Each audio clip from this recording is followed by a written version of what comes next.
All right, good afternoon, everyone. We'll get started in about 20 seconds. I'll wait till it hits right at 1:30. We'll start on time and end on time to try to accommodate as best we can online. But welcome. We see about 8 attendees already in here and 3 others as well. So,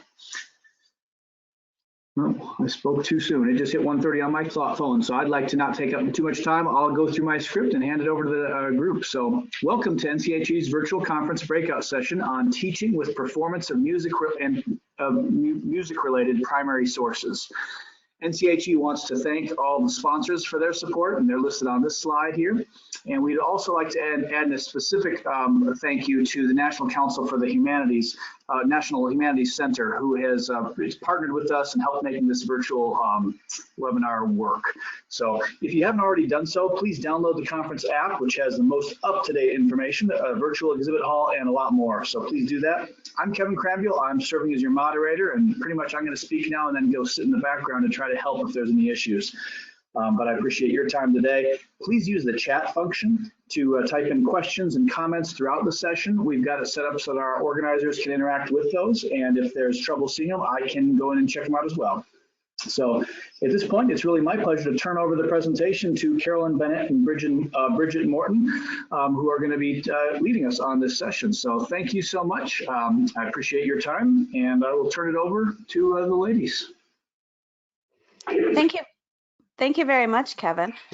My name is Carolyn Bennett, and I am here as a member of the steering committee for the National Association for Music Education, which has been working on a Library of Congress Teaching with Primary Sources grant for several years, in which we connect musical primary sources with standards-based music instruction. And my goal today is to help us think about ways that we can use music-specific sources to connect with a history classroom as well. Bridget, would you like to introduce yourself? Sure. I'm representing the Teaching with Primary Sources program at Mars Hill University. We're located in North Carolina. We've been a part of the program since its inception, so for about 15 years now. And we do professional development on a lot of different subject areas, but our focus for the past 2 years, or one of our foci, has been focusing on using primary sources and helping students to understand those sources through performance in the classroom. So that's what I'll be speaking with you about today. All right, thank you, Bridget. So last year, I was the teacher in residence at the Library of Congress, so I've spent a lot of time thinking about art's primary sources. Now, some primary sources that we use are more or less happy accidents. So as we go about our life, we accumulate receipts and notes and maybe even parking tickets. And these artifacts that are they're only bestowed with special meaning when we examine them through the rearview mirror of historical analysis. But the arts can be different, because from the moment a musician or a playwright or an illustrator conceptualizes their work, they imbue it with meaning and intentionality. They mean for it to be noticed, and they mean for it to be examined. They mean for it to be important and to communicate important messages. So maybe that's why primary sources from the arts interest me so much, because that meaning is built into the very fabric of what they are. So Bridget and her colleagues from Mars Hill and we at NAFME have both separately been discovering a particularly powerful facet of studying the arts primary sources. And that's that they allow our students to become active, performing participants as they dialogue with the primary source. So that's really what we're going to be focusing on today. Today, I'm going to share with you 3 lenses that we can use to incorporate music into the history classroom. I will be taking NAFME's work, which is really geared towards music teachers, and we will use these 3 lenses to transform it into teaching strategies that can be really applicable in the history classroom. And I'll draw from primary sources that have been curated by music educators through NAFME's project to develop TPS curriculum units.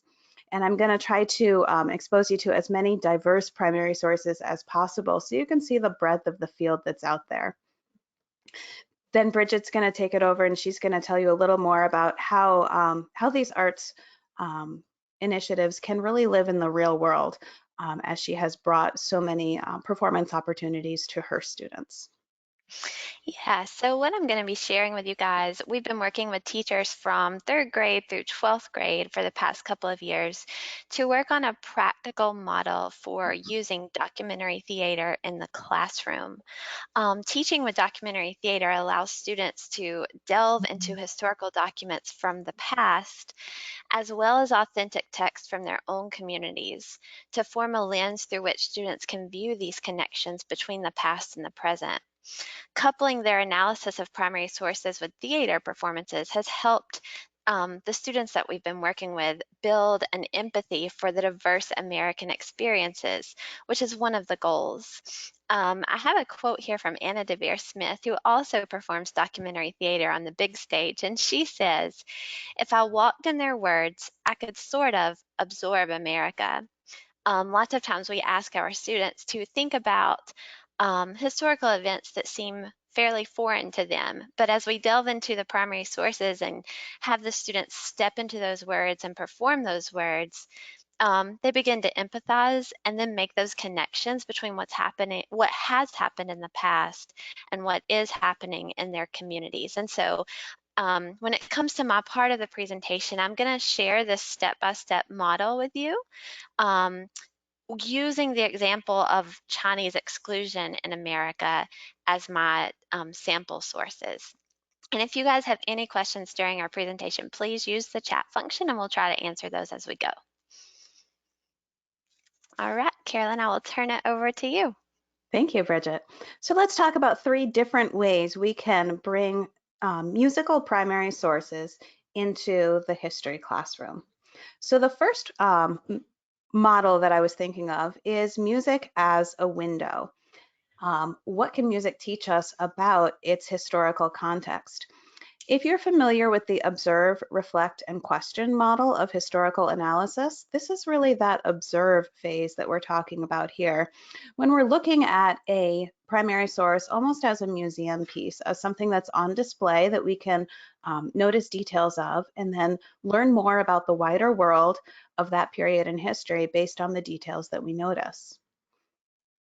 I wanted to share an example with you today, and instead I'm just going to have to beg you to find it on your own at loc.gov, because unfortunately audio playback is not going to work in our environment here right now. So if we were all together in Cleveland, we would be able to listen to a wonderful recording.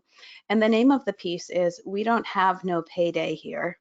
And it was recorded and performed by some men in Rayford Penitentiary, which was a Florida State penitentiary in 1939.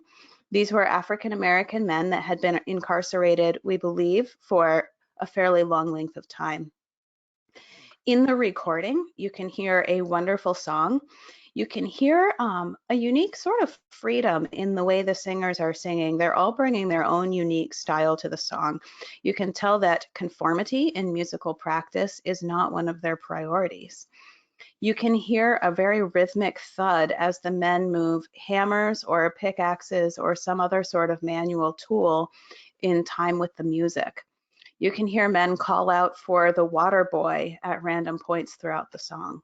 So this is a really poignant look into the lives of some men who lived at Rayford Penitentiary in the 1930s. One reason why I like this primary source so much is because one of the values of primary sources is that it allows us to learn directly from people involved. And in some cases, history has all but silenced some people's voices. And sometimes music is the only legacy that remains from certain people groups. When we're using music as a primary source, as a window to look into the past, it's a great time to use that observe, reflect, question model of analysis. So when we analyze the arts, I think we're especially prone to mistaking our own perspective for objective observation, and students in particular. By asking students to differentiate between observations and reflections, we're drawing their attention to the role of one's self in the meaning making of art, and providing a clearer space for the work to speak for itself through objective observation.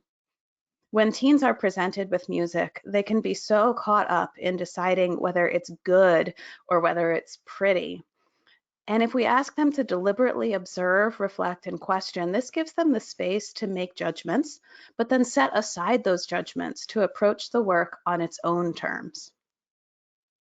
And just one word about folk music before we continue. This song, "We Don't Have No Payday Here," is from the folk music tradition. And I think folk music has a unique way of distilling truth.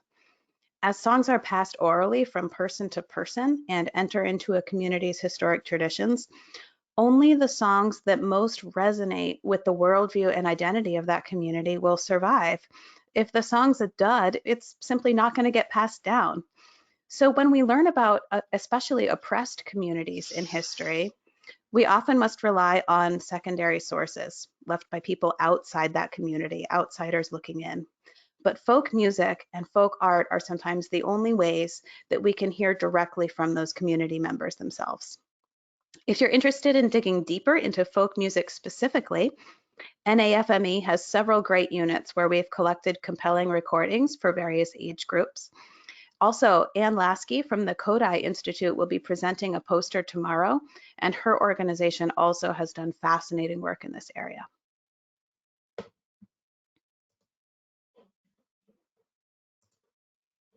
Next, I'd like to talk about using music as a door. How can we use music to imaginatively enter a historic context? How can that synthesize our knowledge to create new understandings? So we can ask students to embed what they notice about the primary source within its original habitat, within its historical context. How does the primary source connect with all the other ideas, events, and people that surrounded it? This can help our students step through the door and into the world of the primary source. Let's take a look at a source and see what that might look like as students engage with it. So here's another piece that I wish we could have listened to together, and I do beg you to look it up on loc.gov. It's very easy to find using the search tool. This is Go Down Moses by the Tuskegee Institute Singers. And one interesting fact about the song Go Down Moses is that it was one of Harriet Tubman's favorite songs, and she would often go about singing or humming or whistling this tune, and that was a signal to people that were around her that she was a safe person that could help them reach freedom. So we could ask our students as they listen to this song, why do you think Harriet Tubman chose this song in particular? And I had an opportunity to do this with students a few weeks ago. In a middle school book club, the students were beginning a book about Harriet Tubman. And as I played this for students, it was a really great way for me to assess the background knowledge that the students had as they came to this reading experience. And it also gave me a sense of how students individually approached learning. Some of them were very embedded in the artistic or affective side of the music, and other ones were a lot more analytical in thinking about the historic impact that the song may have had. It allowed me to see what details the students knew about Harriet Tubman's life and how they could weave those details together to create the world in which this song originally lived. A strategy using arts as a door can also be a great way for a summative assessment. After students have learned a lot about a historical topic, like a person or an era, they can synthesize this information in order to everything they know. For example, you might want to ask students, which spiritual do you think Booker T. Washington or W.E.B. Du Bois would have loved best, and why? And this will allow students to bring original problem solving to the process of synthesizing historical knowledge.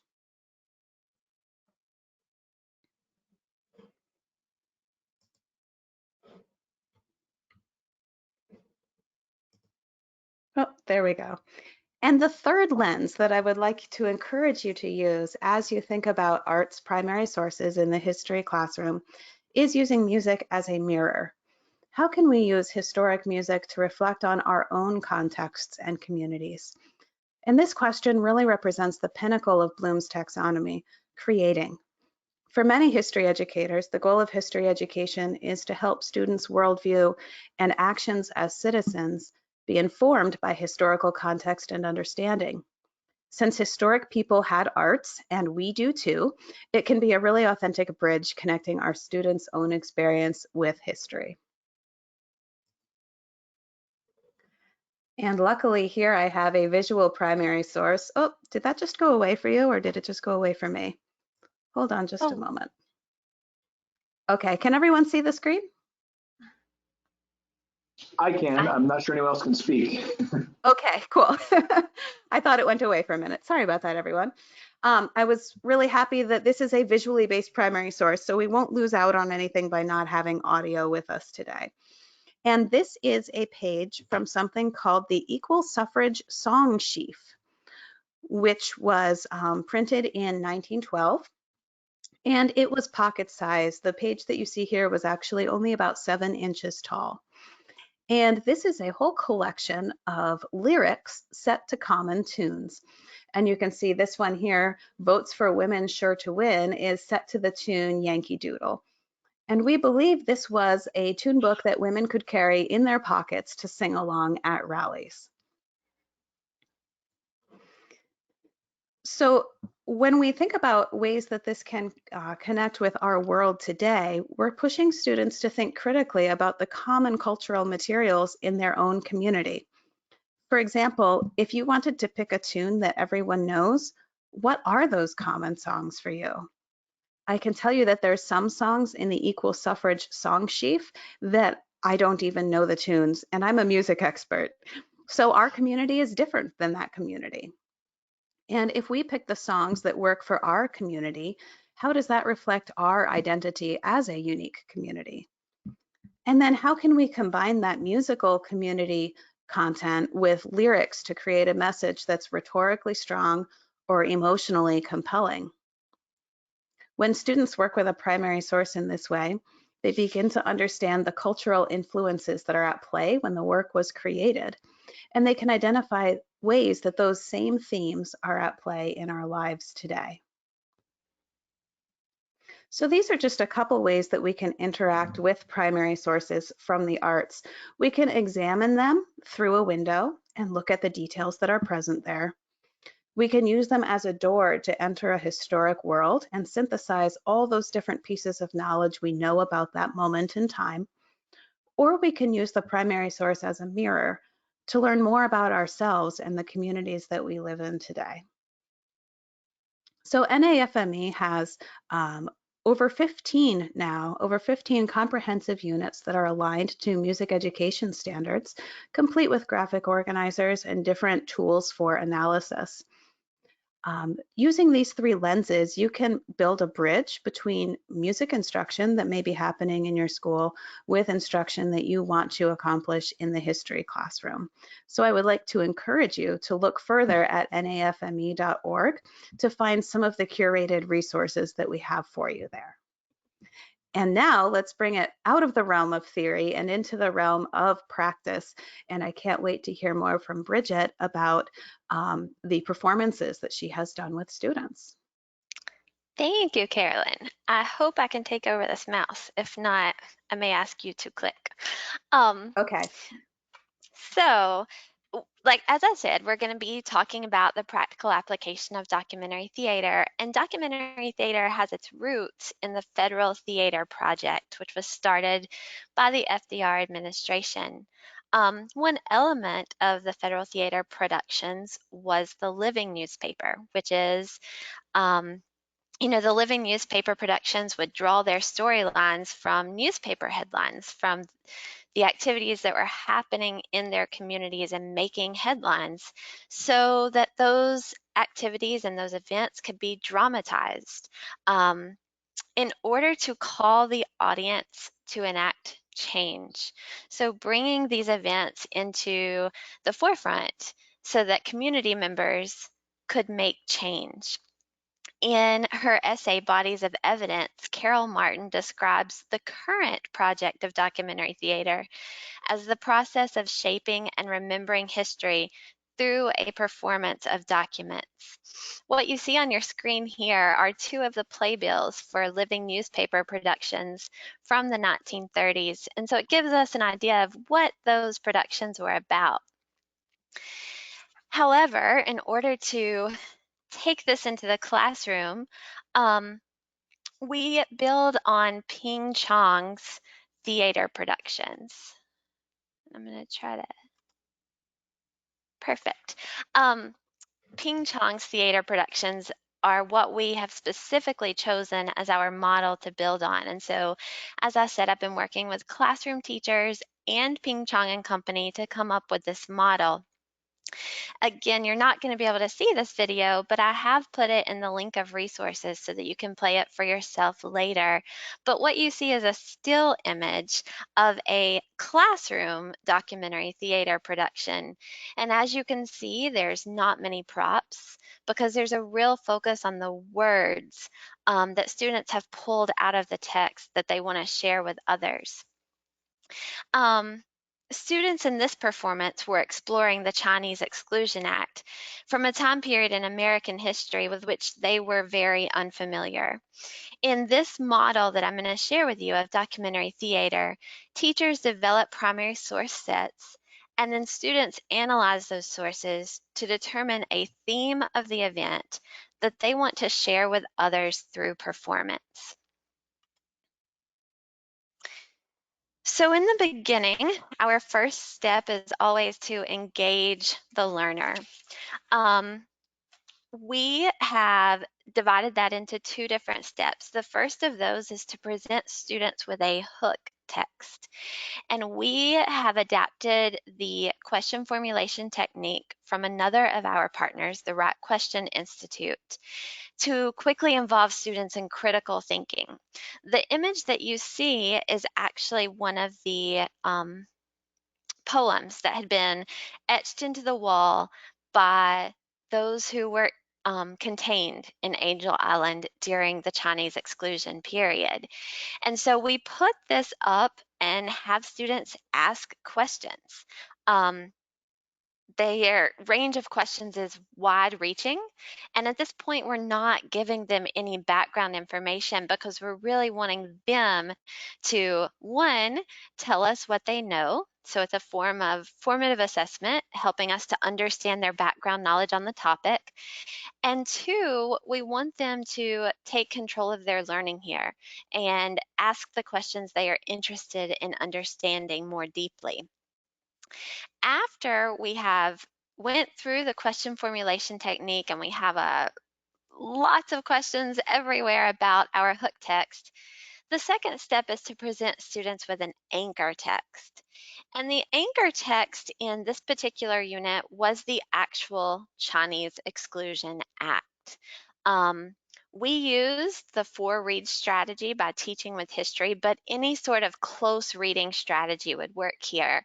And just having students dig into that anchor text to try and make the connection between their questions from step 1 and the anchor text that we are now presenting them with. Again, we are still not providing background information. We are trying to get them to make those connections and see where their thought processes are. Oops, I went too far. Before moving into step 4, which is kind of the most important piece of this model, we ask the students to really just do a quick reflective writing.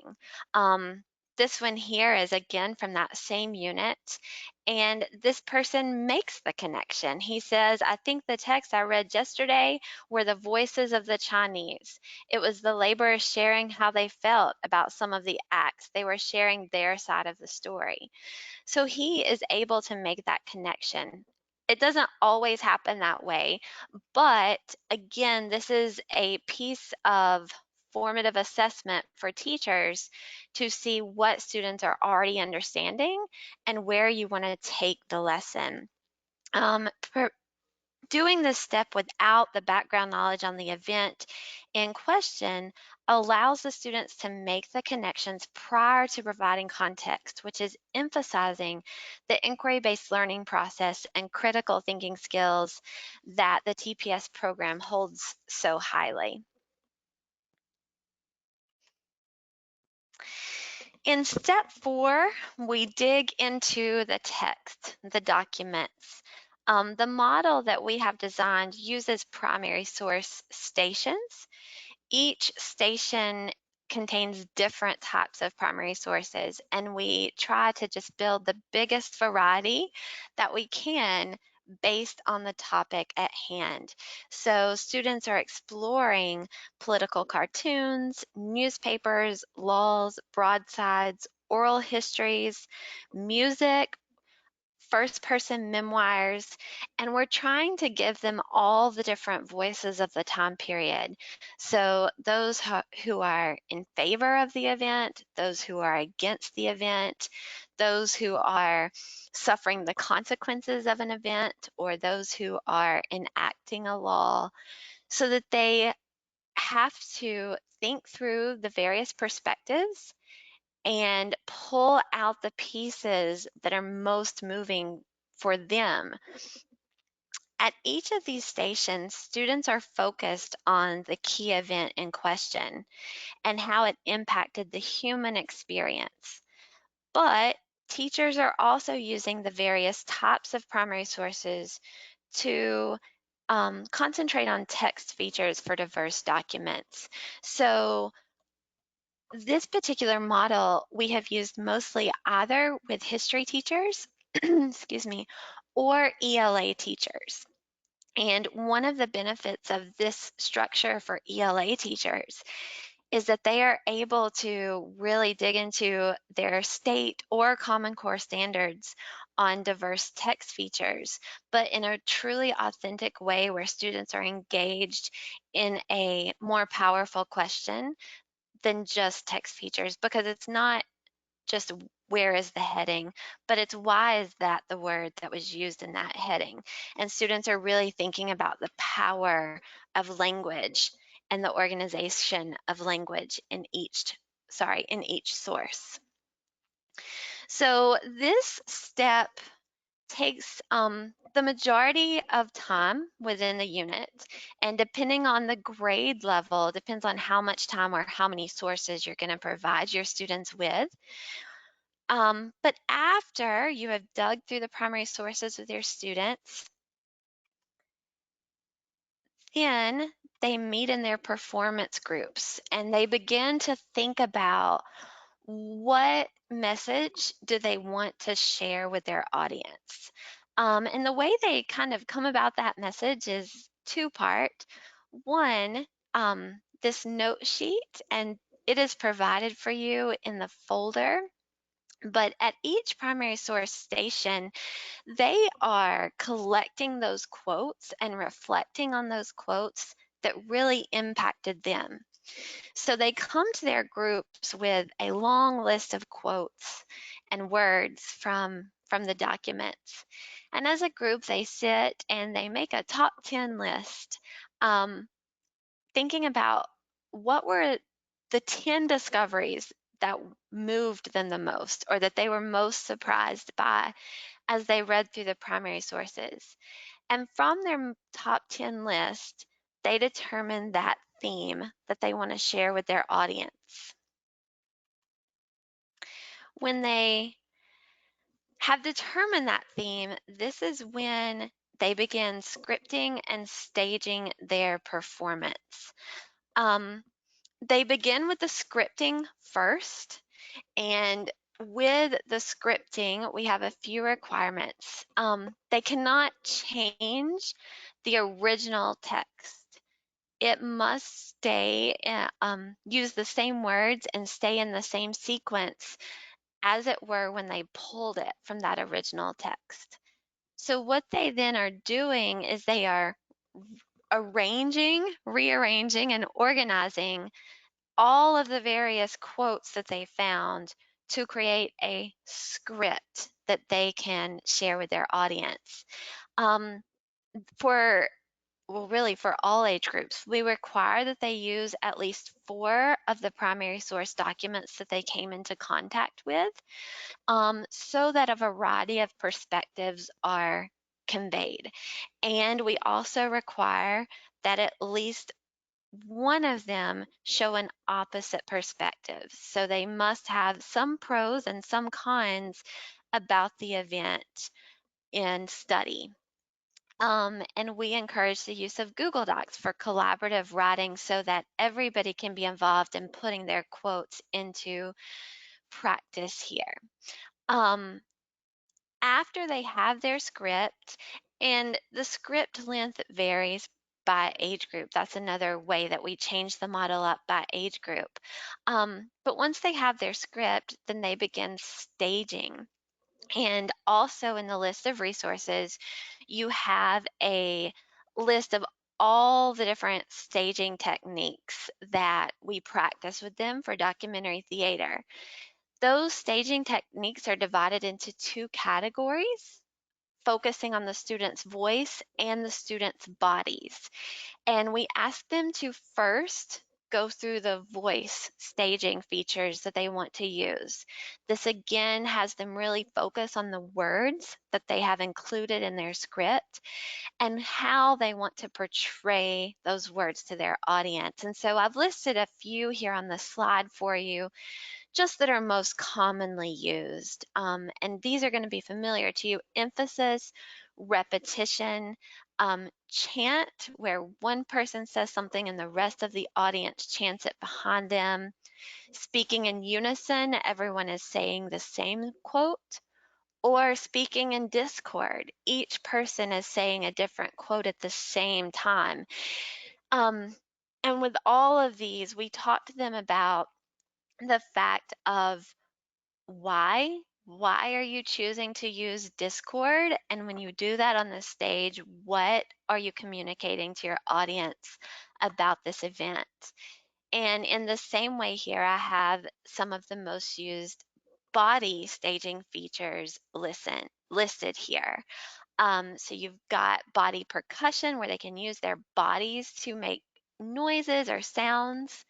Are they going to speed up their motions or slow their motions down? In the way that they position themselves with each other on the stage, are they going to be in unison there, presenting a certain shape? Or are they going to be in contrast to each other? Is one person going to be standing out front because that person is voicing power and the other's behind him? But all of these staging features help communicate the message, because again, in documentary theater, we're not using props or images. We're only using our bodies and the words of others to convey the message that we want to share. And then at the end, one more thing about the performances. As often as possible, we really try to get them an authentic audience. So that might be another classroom. This is a really good way for English teachers and social studies teachers to work together. So that if you're studying a time period in history and your ELA teachers have done this performance documentary theater in their classroom, then you can present for that class and have the students have conversations about what they're learning about this subject from both types of instruction. Oftentimes it is the parents of the students who come in, and then sometimes depending on the content, it may be for a younger audience, high schoolers performing for middle schoolers or middle schoolers for elementary students. But the authentic audience just makes it more powerful for the students to be able to share what they have learned.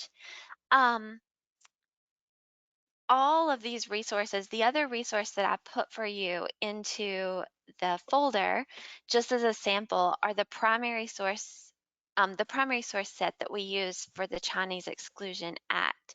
And again, it's just a sample, but I put it there so that you could see the variety of different texts that we were using, because that's the two things I want to emphasize and say in closing are, one, a variety of text types for your students to dig into so they can hear the different voices that are being represented. And then two, the power of this activity to help students step into the words of others and following this activity up with a connection to the present. So for this particular activity, the teacher followed this up with many scripts that were not actually performed, but from refugees today, using news clips and using personal memoirs that people had shared. So there was the connection between the past and the present, and how the human experience, while time changes and circumstances change, the human experience in many ways remains the same. And that was really powerful for the students in this particular class. That's the end of what I would love to share with you. Again, the resources are in the folder. We have our emails here, so please feel free to reach out to me with any questions that you might have following this presentation. Carolyn, do you have any closing thoughts? Thank you, Bridget. That was fascinating. We're going to leave the last 10 to 15 minutes. I think that's how much we have left for a question and answer time. And I do see on the side we have a chat window, and we also have a question area. And I see Deborah, Noah, Anne, and Amy. You've all given us some really great feedback in there, so thank you. But I don't see any questions yet. So as soon as a question pops up, we can read it out loud, and then Bridget and I can dialogue a little bit about the aspects of our presentations that you find particularly intriguing. And just as a FYI, for those who are in the audience, if you'd like to type in a question, if you go to chat, you type it there. On the bottom, it'll say to, and you have to send question to staff. And that's how you're going to send that to us, so we'll receive those. You can just insert it in the chat box as well, and we'll all monitor that. Bridget and Carolyn, if you guys are monitoring chat and questions, you can see that as well. Okay.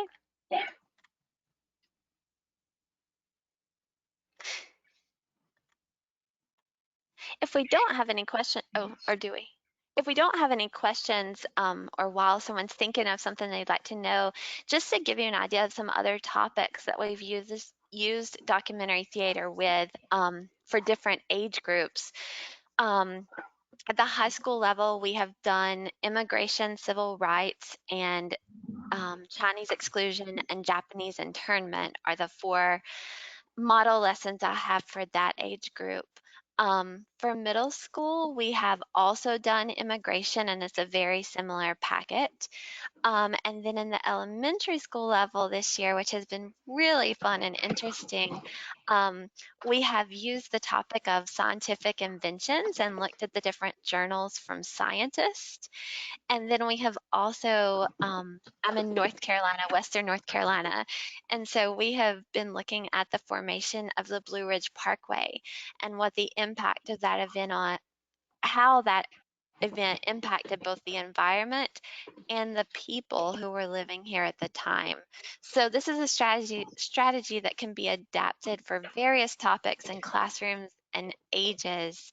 And it's really fun to see what the students do with it and how the teachers adapt it to their curriculum. Thank you, Bridget. I see one question here from Anne. What are the next directions and topics planned for the NAFME work? Well, I was just thinking that maybe I should give an overview of all the diverse topics that NAFME has already gathered and created learning materials for. So we have covered a wide variety of subjects, and in each of those subjects, we've curated primary sources, and we've brought together some different tools for analysis, specifically focusing on teaching certain music classes. So for example, with our chorus students, at the older grades, we have done a lot of work with African American spirituals, especially Henry T. Burley. We've also done a lot with patriotic melodies. We have a great collection of Stephen Foster, and one of the most fascinating questions for me when studying Stephen Foster with students is, whose experiences are we not seeing reflected in his music, and what voices are we not hearing when we listen to his work? We have some great things for the little ones, a unit on dancing and creative movement for 2nd graders, a unit on Old Joe Clark and other fiddle tunes for 5th graders, And one of my favorite collections that NAFME has curated is a collection of songs that represent opposing sides of divisive issues in American history, including women's suffrage, slavery, and pro and anti-war movements from several periods in history. We have a unit for kindergartners, all based on exposing them to different genres and getting them to think about why they prefer one genre of music over another. In the orchestra realm, we've studied Appalachian fiddle music, the waltz, dance music, and Aaron Copland. And we've done a lot of work in the band realm with Sousa because he is just such a treasure trove for our band students. And even though all of those were designed for the music classroom, you can definitely use those 3 lenses that I talked about today to bring those historical works into the history classroom as well. The next area that we're exploring is we're thinking about harmonizing instruments. That's instruments like guitar and piano and ukulele that a lot of students find really engaging today. And we're talking about the art of songwriting. So again, just like I was mentioning in my presentation, we're really pushing students to use the primary source to take a look at their own life and their own context and get to that pinnacle moment where they're creating something for themselves based on the analytical work they've done with the primary source. So that's a little bit of where we've been with NAFME and where we're going next. Those sound wonderful. The next question I see here is about the time period needed for the documentary theater practice. In the middle school and high school, that here in North Carolina, high school is a block schedule, so it's 1.5 hours, and middle school is a 6 periods, so they're 50-minute classes. So typically the high school will devote about 2 weeks to a unit. The first week will be all about digging into the sources and pulling out the information. And then the second week will be scripting, staging, and performing. With middle school, it really is also about 2 weeks. We just reduce the number of primary sources that the student is having, or is not having, but is getting the opportunity to dig into. And then with our elementary students, it takes much longer because of just the way things are structured. But what we have been doing is just devoting kind of 2 days a week and choosing topics that teachers want to spend a good amount of time with that are very important to them, and just spacing that out over about a 2-month period. But again, they're only working with this particular strategy about 2 days a week for approximately maybe 40 to 45 minutes on each of those days. Great. I see a comment from Noah that's been on my mind a lot recently too. Thank you for mentioning it, Noah. He says, it's great to think of how parents might use these now with their kids at home. And I think that's absolutely right. I know that NAFME has been able to offer many of the resources from our primary source units when we are supporting our members with this huge transition to teaching music through a remote online format. And I think these units are proving to be very helpful for many teachers as they go through the transition.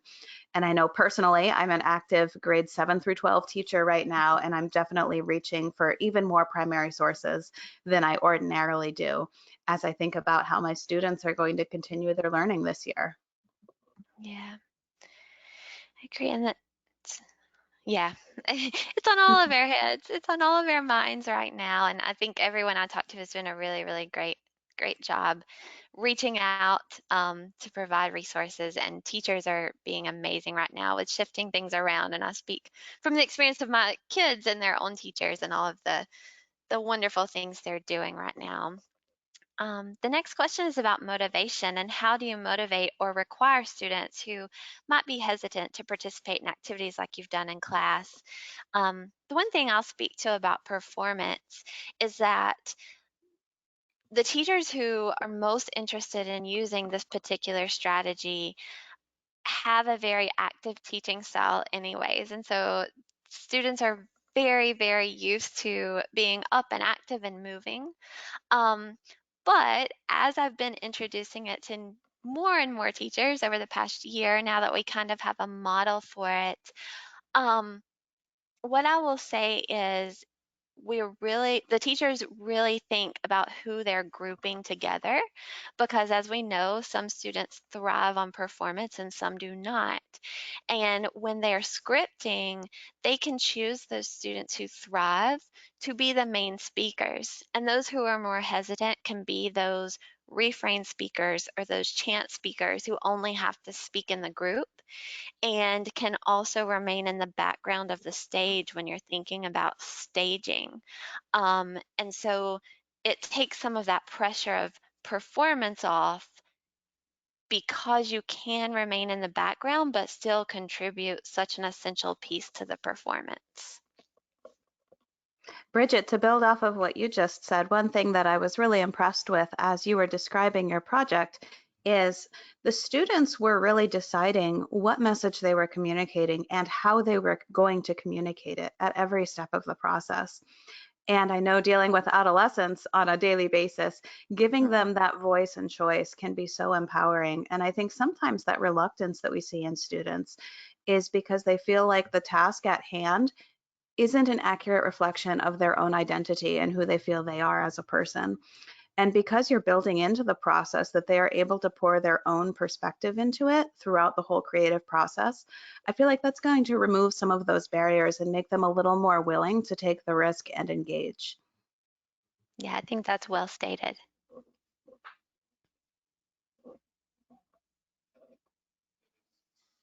We've got a few minutes left. If anyone wants to add any other questions, or if you want to use that little hand raising function in the attendees list, I can try to grab you that way. But I don't see any other questions to either of you, Bridget or Carolyn. I do not. Nope. I just want to say thank you each for taking the time to be here. I know everyone's lives are a little upturned right now. So we appreciate you taking the time to be here and still hear our presentation. Absolutely. Thank you very much. And I just want to highlight one more time that we do have contact information up on the screen, and we would really love to go further with these topics with any one of you who might want to learn more or find some different primary sources to be inspired with. And I would love to have those conversations. Yes, and I'm going to add one last thing. Again, we don't know what's going to happen with our current situation, but Mars Hill University hosts summer institutes each summer.